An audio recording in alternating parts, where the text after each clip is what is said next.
नमस्कार दोस्तों।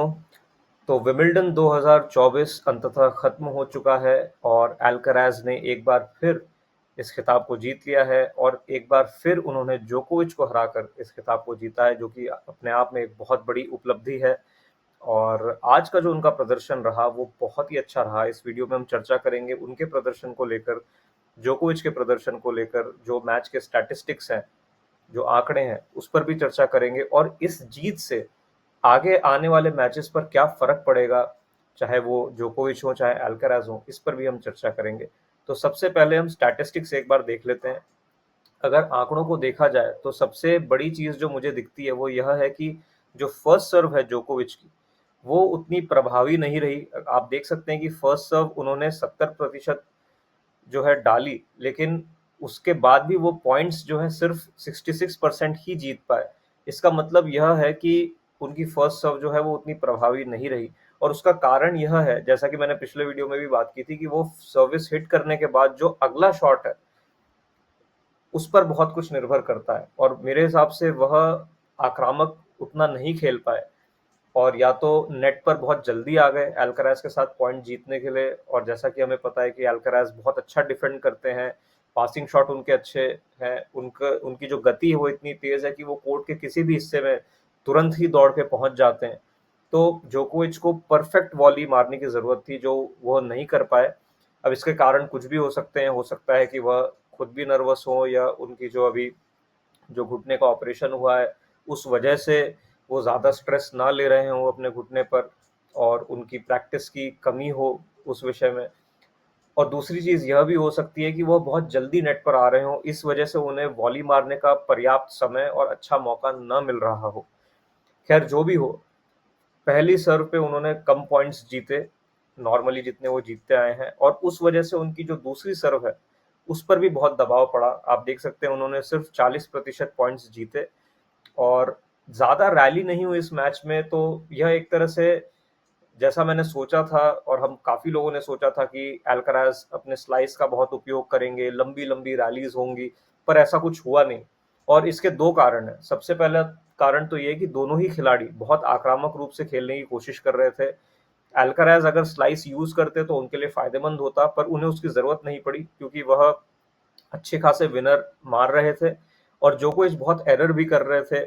तो ऐसा कभी अल्कराज को लगा नहीं कि उन्हें अपने गेम को बदलने की ज़रूरत है, वो वैसे ही जीत रहे थे। और दूसरी अच्छी चीज़ ये रही अल्कराज के गेम में कि उन्होंने शुरुआत बहुत अच्छी की। उस वजह से क्या हुआ, पहले ही गेम में 7 या 8 ड्यूस हुए और जोकोविच को बहुत दबाव झेलना पड़ा अपनी सर्व होल्ड करने में और वो नहीं कर पाए। उस पॉइंट से लेकर आखिर तक अल्कराज का आत्मविश्वास बहुत आसमान छू रहा था और उन्होंने कभी भी उसको नीचे नहीं आने दिया। जो आखिरी गेम तीसरे सेट में 5-4 40 लव की जो बढ़त थी वो भी उन्होंने गवाई सिर्फ अपनी नर्व्स को लेकर, क्योंकि वो नर्वस हो गए थे। इतना बड़ा मौका था, जीत के इतने करीब थे, पर उसके बावजूद उन्होंने अपने लेवल को गिरने नहीं दिया। 5-5 की बराबरी होने के बाद भी वह अच्छा खेलते रहे, विनर मारते रहे और इसी के कारण टाई ब्रेक में वो इस मैच को खत्म कर पाए। अगर आप विनर्स और अनफोर्स्ड एरर्स देखें तो वहां भी आप देख सकते हैं कि अल्कराज की तरफ से यह बहुत ही सर्वश्रेष्ठ प्रदर्शन रहा। 42 विनर्स और मात्र 24 अनफोर्स्ड एरर उनकी तरफ से, जबकि देखा जाए तो 26 विनर्स और 25 अनफोर्स्ड एरर। तो ऐसा नहीं है कि जोकोविच ने बहुत बुरा खेला, लेकिन जोकोविच ने अपने लेवल पर नहीं खेला, उस लेवल से बहुत नीचे खेला, जबकि अल्कराज ने बहुत अच्छा खेला। जैसा मैंने कहा था कि अगर अल्कराज अपने सर्वश्रेष्ठ प्रदर्शन का 80% या 90% भी खेलते हैं और जोकोविच अगर अपने 100% से थोड़ा भी कम खेलते हैं तो वो हार जाएंगे, और ऐसा ही हुआ। जोकोविच मेरे हिसाब से 70 से 75% के आसपास अपने सर्वश्रेष्ठ प्रदर्शन के आसपास वो खेल रहे थे और अल्कराज की तरफ से कोई गलती इस मैच में नहीं, उन्होंने सारी चीजें परफेक्ट की। और इस पूरे टूर्नामेंट में जैसा कि देखा गया है कि एक आध सेट वो ज़रूर हारते थे अल्कराज, क्योंकि अपना जो ध्यान है, उनका ध्यान जो है वो भटक जाता था और 2-3 खराब शॉट मारने के बाद कुछ गेम्स को वो गवा देते थे, इस वजह से सेट भी वो हार जाते थे। लेकिन इस मैच में पहले पॉइंट से लेकर मैच के अंत तक उन्होंने कोई गलती नहीं की, उनका ध्यान बिल्कुल नहीं भटका और इसी वजह से उनको हराना लगभग असंभव हो गया था। अगर जोकोविच अपने पूरे फॉर्म में होते, पूरी तरह से फिट होते और सारे फैसले सही करते, तो यह एक बहुत ही क्लोज मैच हो सकता था, बहुत कड़ा मुकाबला हो सकता था, पर ऐसा हुआ नहीं। और अक्सर ऐसा ही देखा जाता है, बहुत कम ऐसा होता है कि दोनों खिलाड़ी बहुत अच्छा खेल रहे हो और इसीलिए उन मैचेस को एपिक कहते हैं। तो ये रहे मैच स्टैटिस्टिक्स। समरी जैसा कि मैंने आपको सारांश में पहले ही बता दिया कि किस वजह से अल्कराज इस मैच को जीत पाए। मेरे हिसाब से जोकोविच की जो स्ट्रैटेजी है, जो कुछ ज़्यादा ही एग्रेसिव वो खेलने की कोशिश कर रहे थे और उन्हें करना भी चाहिए था। सिर्फ इतना फ़र्क था कि आज वो चीज़ काम नहीं आई, उनके शॉट्स नहीं पड़ रहे थे, वो एरर कर रहे थे या तो नेट पे मार रहे थे। बिल्कुल इसी तरह का खेल उन्होंने लास्ट ईयर अल्कराज के साथ जो वर्ल्ड टूर फाइनल्स प्रतियोगिता है, साल की जो आखिरी प्रतियोगिता है, उसमें उन्होंने यूज़ किया था और उस समय उनके शॉट्स अच्छे पड़ रहे थे। इसी प्रकार वर्ल्ड टूर फाइनल्स में सिनर के साथ उन्होंने बहुत अच्छा प्रदर्शन किया था, उसमें भी उनके शॉट्स पड़ रहे थे और उन्होंने कोई मौका नहीं दिया। उसी तरह का मैच उन्हें आज खेलना था, लेकिन वह नहीं खेल पाए। उन्होंने बहुत गलतियां की और इसी वजह से अल्कराज का आत्मविश्वास भी बढ़ा और अल्कराज की तरफ से यह सर्वश्रेष्ठ प्रदर्शन था, इसमें कोई शक नहीं है। तो इस वजह से जो है मैच को हारे जोकोविच। पहले सेट में जैसा कि मैंने आपको बताया, शुरुआत ही अल्कराज की बहुत अच्छी रही और जोकोविच की तरफ से काफ़ी गलतियां हुई। एक चीज़ देखने को काफ़ी मिली कि जोकोविच वॉली उतनी अच्छे से आज नहीं कर पा रहे थे। एक आध वॉली पे तो पासिंग शॉट अच्छे पड़े अल्कराज की तरफ से, तो जाहिर सी बात है कि उस वजह से थोड़ा आत्मविश्वास जो है वो चरमराया होगा जोकोविच का। लेकिन उसके बावजूद कई ऐसी वॉलीज थी जो बहुत मुश्किल नहीं थी, लेकिन उन्होंने नेट पे मारी और उस वजह से वह आगे आने से भी डरे और पीछे से बेसलाइन से वो उतना अच्छा नहीं खेल पा रहे थे आज। तो इन सारे कारणों की वजह से मुझे लगता है कि यह मैच उतना क्लोज, उतना करीबी नहीं हो पाया और पूरी तरह से अल्कराज के पक्ष में गया। तो इम्प्लीकेशंस, अब इस परिणाम से हम लोग क्या क्या सीख सकते हैं, यह बहुत ज़रूरी और बहुत ही मेरे हिसाब से एक निर्णायक मैच था। क्योंकि अगर जोकोविच यह मैच जीत जाते तो उनका आत्मविश्वास बहुत बढ़ता। उनके लिए यह एक पहली टूर्नामेंट की जीत होती इस वर्ष, क्योंकि इस वर्ष उन्होंने अच्छा नहीं खेला है और यह एक उनके मानसिक आत्मविश्वास के लिए भी एक अच्छी चीज़ होती कि एक ग्रैंड स्लैम में वो आज भी अल्कराज या सिनर को हरा सकते हैं और उससे जीत सकते हैं, पर ऐसा हुआ नहीं। और इस वजह से जो है अब अल्कराज जो है वो अपने पूरे फ्लो में है, अपने पूरे फॉर्म में है। जैसे जब फेडरर 2004-2005 में बहुत अच्छा खेल रहे थे और ग्रैंड स्लैम्स लगातार जीत रहे थे, कुछ उसी फॉर्म में अल्कराज, उसी ओर अल्कराज बढ़ते हुए दिख रहे हैं।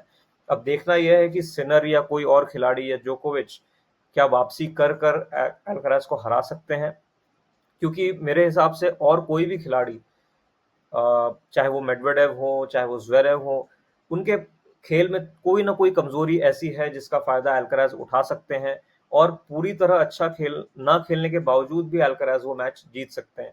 लेकिन जोकोविच और सिनर ही ऐसे खिलाड़ी हैं मेरी नज़र में जो आज भी अल्कराज को इतना अच्छा खेलने के बावजूद हरा सकते हैं, अगर सिनर और जोकोविच खुद एक सर्वश्रेष्ठ प्रदर्शन दे सकें तो।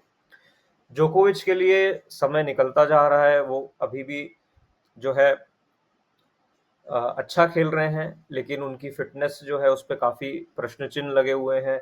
प्लस उनका फॉर्म अब पूरी तरह से एक तरह से नहीं रहता है, कभी वो अच्छा खेलते हैं, कभी खराब खेलते हैं। ज़्यादा टूर्नामेंट भी वो नहीं खेल रहे हैं। तो अभी ओलंपिक्स आने वाला है, उसके बाद यूएस ओपन भी है, देखते हैं कि उनका प्रदर्शन किस तरह का रहता है।